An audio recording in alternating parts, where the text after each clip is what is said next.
What's going on up, everybody? And thank you for tuning in to another video. So as per my last video, I had done the prep work on the Rubicon rock rails to get ready for the lift, and stay tuned for a little bit of update where I'm going with the lift at the end of this video. But right now what I'm doing is the Kargo Master side steps that I got that go onto the hinges of your Jeep. I'm actually taking them off to get repowder coated, which I'm not happy about because I think I've had these on there for about a year, maybe a little over a year. You can see it's getting rust, it's starting to peel. This isn't even the worst one. I'm going to do the worst one next and then take them to the powder coater today. So alright, I'm going to pop the other one off and then I'll bring you over to the outdoor work table and show you what they look like disassembled, and then take them over to the powder coater. Alright, thanks for checking out this video. Here we go.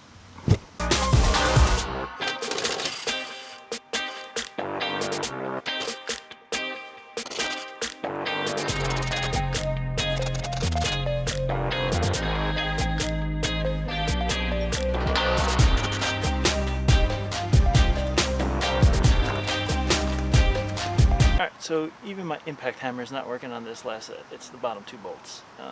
They look like they're pretty worked in there. Alright, we'll try some WD-40.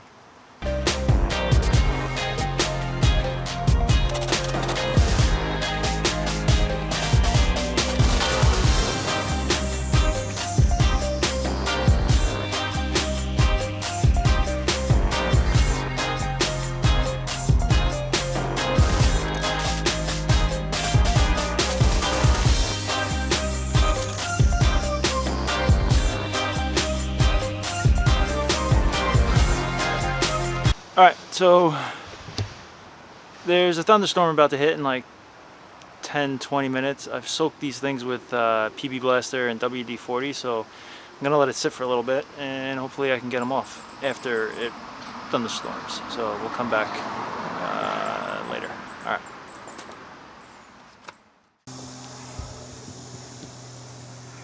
Alright everybody, it's Thursday morning, 8 a.m. I never got back out here last night because it rained a lot and I still can't get those two bolts off even with the WD-40 and the PB Blaster, so it's grinder time. This is awesome. So alright, let's see if we can get these off and hopefully I don't damage the Jeep.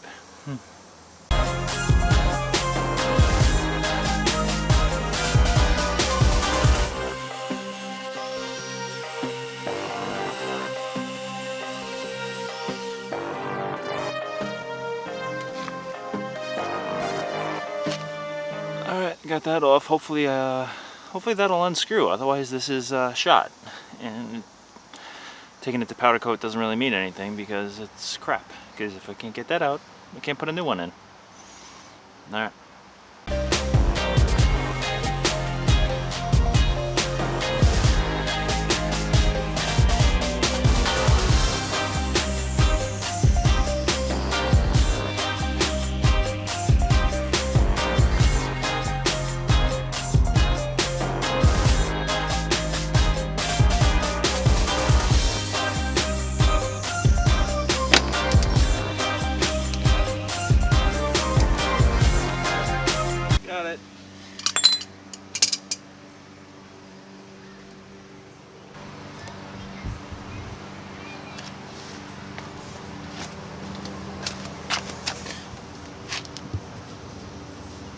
Alright, that's what I'm left with.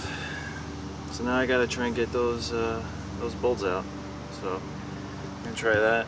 There's the little spot I nicked, so I gotta touch that up and just wipe. This is all just grinder dust, so it should clean up. And this is all rust from the side step. Here's the side step, there's the peeling, and there's the rust. So I don't know. Alright, let's see if I can get these bolts out.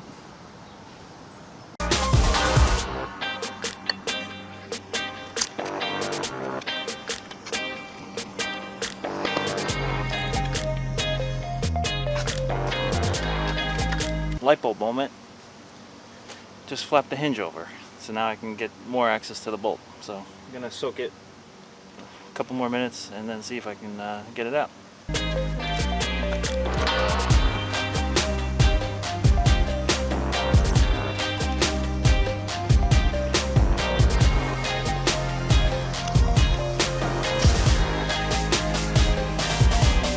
don't know if you can see, but that's the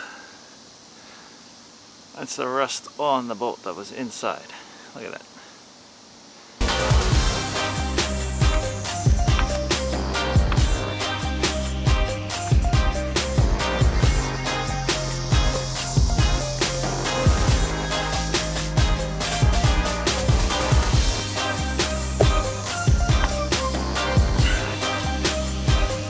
So there's the inside. That's obviously what the hinge bolts connect, but look how rusty that crap is too. Horrible. Hey Jeep, you're using some cheap ass parts. Yeah. Oh well. Alright, what's up everybody? So finally got the last of the side step off. That's this one. So had to cut the bolt, but you can see the rust, and this is about 1.5 years old. And so my goal was to take them off, get them repowder coated, and then you know, reinstall them. But you can't do that when you have to cut bolts, and pretty much that's the rust on the inside of that bolt. Everything's rusting, so you know, I don't know if it's because I'm on the East Coast, Northeast, because of the winters and the salt and everything, but I think there's a couple of design flaws with this. One being this pin that's right here. You can see it's not fully enclosed, and it kind of leads into this guy. So that's where like a lot of the peeling occurs. So it looks like the water is getting behind the powder coat and it's peeling it up, and it's probably going in the tube, and then it's running down and it's pooling down here inside the metal bar and rusting. So I think that's leading to that problem. So you can see this one is not as bad, but it's kind of the same area. The pin is rusting, and then it kind of looks like the water gets behind there and just starts peeling down. You can see this one I haven't even cut off yet, but it's peeling down here too. Same thing, this one's not as bad, but same spot. So I don't know what I'm gonna do. I definitely know I'm probably not gonna get them to powder coat today, because they're supposed to be able to spray them for me tomorrow. So I think actually what I might do is bring him to the powder coater, see if he can totally sandblast them for me. I might weld this bottom piece on, put a full bead around, so that way this is welded, weld up the hole, so that way there's no water in there. And then this pin, try and somehow knock this pin out, put a solid pin in and bead weld around that. And then once I do that, then this should be watertight, and then I will powder coat it. But that seems like a lot of work to do for something that I paid for. So I'm kind of not happy. So I don't know, I'm gonna send pics to Kargo Master Safari, the makers of this, and see what they say.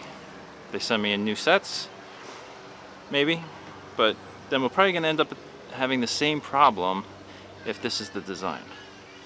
So constructive criticism, this needs to be a solid pin welded around so there's no water infiltration, because this is like, looks like a bung was put in, and then you can see it was welded around.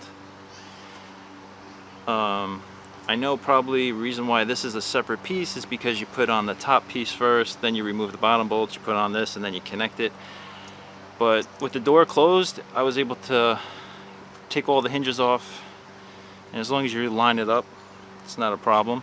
So I think welding this onto the bottom, it would totally fix this whole situation, and making sure it's completely sealed so that way no water can infiltrate. The other issue is these bolts,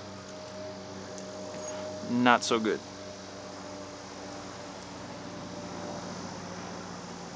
Everything's rusted, even on the regular ones. Alright, so that's it. See what I'm going to do. I'll do an update when I hear back from Kargo Master Safari, or if I actually am able to pop these pins out and weld these bottoms on and modify it for myself. Alright, thanks for watching. Hope you liked this video. And hit the subscribe button below, thumbs up, share the video with anybody you think might like it, and stay tuned for the next one. Oh, one other thing, I totally got distracted because this took longer than it was supposed to. The Jeep lift. I had a lead on Rubicon Dana 44 axles in Ohio. I was going to go get them. The guy sold them, so now I don't have a lead on them. So I was holding off because I was going to do an axle swap to get Dana 44s front and rear with lockers on before I put the lift on, and they have the 4.10 gears. The Sahara is running 3.21, which I'm not really keen about putting on the lift with these tires. So got a couple of bids going on right now for a front and rear axle. So I'm waiting on that. If I score those, I'm going to get the axles first, do the axle swap, and then put on the lift at the whole same time, rather than put on the lift then remove axle. So I'm trying to make it easier on myself and not do 20 steps when I can just do 4 steps in one long process. So that's where I'm at with that. In the meantime, coming up, I got a couple of reviews on some gear that we're using, and I'm probably going to work a little bit more on the trailer for our big September camping trip. Alright, so follow along. Yeah. Alright, if you got any ideas about also how to fix this and what you may think, comment below, and let's talk about it, see how we can fix this. Alright, thanks again for watching. Have a great weekend. I am working tonight, and I'm on a 5-day bender. So I'm working 80 hours in 5 days. This is going to be great. So, alright, stay tuned next week for our next new video. Alright, thanks guys. Alright, stay tuned next week for a new video. Thanks a lot for watching, and thank you to everybody who's been subscribing to the channel. It's really appreciated. Alright, till next time.